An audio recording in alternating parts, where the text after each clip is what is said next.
పుష్ప చేసిన పకోడీ. ఒక ఊర్లో ఆనంద్ అనే ఒక నిజాయితీపరుడు ఉండేవాడు. ఆయన భార్య పేరే పుష్ప. ఆనంద్ ఊర్లో ఉండే పెద్దాయన పొలంలో పనిచేస్తున్నారు. అవును పుష్ప, ఎక్కడున్నావు? వస్తున్నాను. మీకోసమే పకోడాలేస్తున్నాను. పుష్ప పకోడీలు తీసుకొచ్చింది. ఆనంద్ పకోడీలు తిన్నారు. అరెరే, నీ చేత్తో నువ్వు చేసే పకోడీలు ఎంత బావుంటాయో తెలుసా? అయితే ఇక నుంచి పనికెళ్లడం మానేయండి. ఇంట్లోనే కూర్చుని పకోడాలు తినండి సంతోషంగా. మరుసటి రోజు పొలానికి ఆనంద్ పనిచేయడానికి వెళ్ళినప్పుడు, ఆనంద్, ఇకపై నువ్వు పనికి రావాల్సిన అవసరం లేదు. ఏమైందయ్యా? నేనేదైనా తప్పు చేశానా ఏంటి? లేదు, నువ్వు ఏ తప్పు చెయ్యలేదు. నా పొలాన్ని వేరే అతనికి అమ్మేశాను. నగరం నుండి పెద్ద వ్యాపారి ఇక్కడికొచ్చి షూ ఫ్యాక్టరీ పెట్టబోతున్నారంట. ఆనంద్ చాలా బాధతో ఇంటికి తిరిగి వచ్చేస్తున్నారు. ఆయన బాధపడ్డం చూసి పుష్ప అడిగింది, ఏం జరిగిందండి? వెళ్ళిన వెంటనే తిరిగొచ్చేశారు? ఆయన పొలాన్ని ఆయన అమ్మేశారట. అందుకే ఇక మీదట నువ్వు పనికి రావద్దు అంటున్నారు. ఇది చాలా చెడు వార్త. అవును, నేనిప్పుడు ఏం చెయ్యాలి? నాకు నిజంగా ఏమీ అర్థం కావట్లేదు.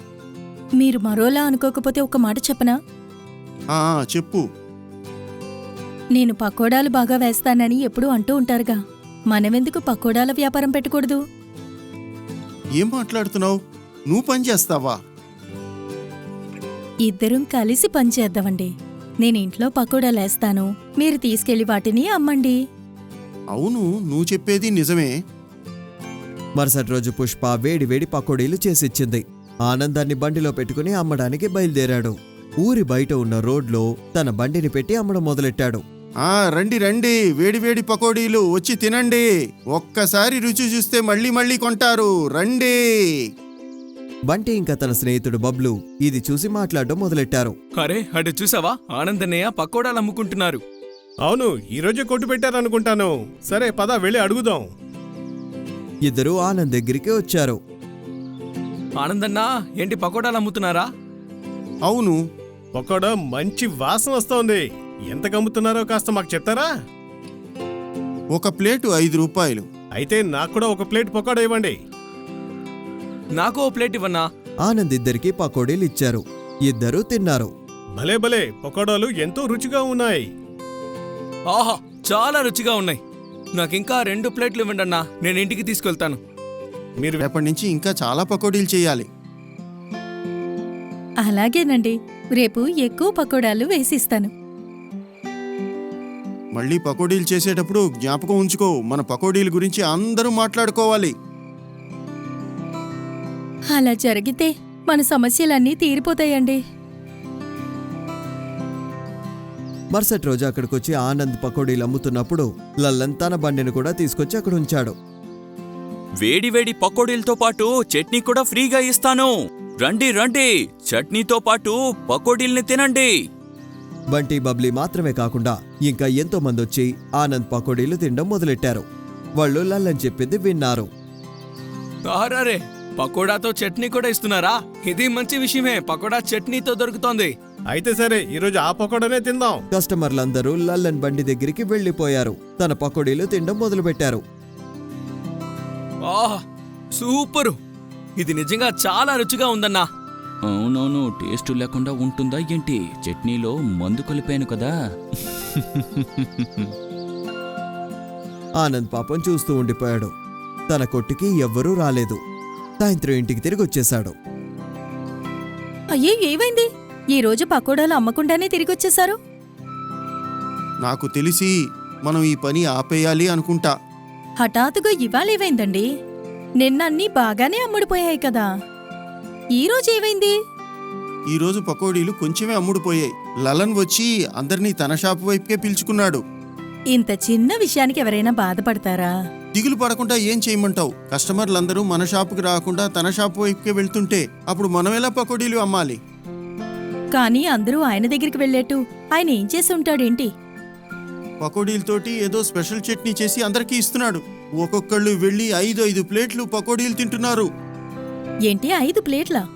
అందరూ అన్ని పకోడాలు తింటున్నారా? అవును, నాకేంటో చట్నీలో ఏదో కలిపి తీసుకొస్తున్నాడని అనిపించింది. లేకపోతే ఒక్కొక్కళ్ళు ఇన్ని పకోడీలు ఎలా తినగలరు? మీరసలు దిగులు పడకండి. మనం నిజాయితీగా మన పని మనం చేస్తే ఆ దేవుడు తోడుంటాడు. మీరు మళ్ళీ పకోడాలు అమ్మడానికి రేపు వెళ్ళండి.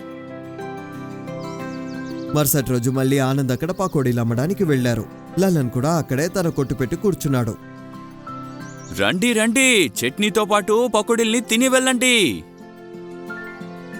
కస్టమర్లందరూ లల్లన్ కొట్టుకే వెళ్తున్నారు. అందరూ ఒకటి తర్వాత ఒకటి పకోడీలు ప్లేట్లుగా తింటూనే ఉన్నారు. మన పరిస్థితి ఏమవుతుందో అర్థం కావట్లేదే. ఒక్కళ్ళు కూడా పకోడీలు తినడానికి రాలేదు. అప్పుడు ఒక ముసలాయన లల్లన్ కొట్టు దగ్గరకొచ్చారు. వచ్చి ఏమన్నారంటే, ఇలా చూడు బాబు, నాకు ఒక ప్లేటు పకోడా ఇస్తావా? నాకు చాలా ఆకలిగా ఉంది. పెద్దయినా ముందు డబ్బివ్వు, ఆ తర్వాత పకోడీలిస్తాను. కానీ బాబు, ఇప్పుడు నా దగ్గర డబ్బులు లేవు. డబ్బు లేకపోతే నేను ఇవ్వలేను. నాకంటూ బయలుదేరి వస్తున్నారు. ముందుకి నుంచి వెళ్ళు. ముసలాయన అక్కడి నుంచి బయలుదేరిపోయారు. అప్పుడు ఆనంద్ ఆ ముసలాయన్ని పిలిచారు. తాతయ్య, ఇటు చూడండి, ఒక్కసారి ఇటు రండి. ముసలాయన ఆనంద్ దగ్గరికి వెళ్లారు. ఏమైంది తాతయ్య? బాగా ఆకలేస్తోందా ఏంటి? అవును బాబు, నేను ఆకలితో ఉన్నాను. డబ్బులిచ్చి పకోడా తినే స్తోమత నాకిప్పుడు అసలు లేదు. ఏం దిగులు పడకండి, డబ్బు లేకుండానే తినొచ్చు మీరు. అలా అని చెప్పి ఆ ముసలాయనకి పకోడీలు ఇవ్వడం జరిగింది. ఆయన పకోడీలు తింటూ ఏమన్నారంటే, ఈ పకోడాలు చాలా రుచిగా ఉన్నాయి. ఇంత రుచికరమైన పకోడాలు ఎవరు కొనడం లేదెందుకు?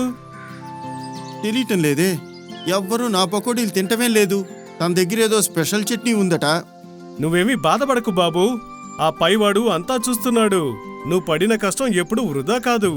అప్పుడు హఠాత్తుగా అక్కడికి పోలీసుల జీప్ వచ్చింది. జీప్ నుంచి ఇన్స్పెక్టర్ వచ్చి లల్లన్ తోటి ఏమన్నారంటే, అందరికీ బాగా చట్నీలు ఇస్తున్నావు కదా, ఇప్పుడు నేను ఎలా చట్నీ చేస్తానో చూడు. కానీ సార్, నేనేం చేశాను? నువ్వు చట్నీలో ఏదో మందు కలిపి అమ్ముతున్నావని మాకు తెలుసు. నీ సప్లయర్ని మేం పట్టుకున్నాం.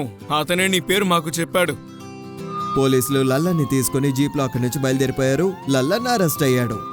అరే, అందుకేనా అతని పకోడీలు తిన్నాక నిద్రొచ్చింది? ఇది తెలియకుండా పోయిందే.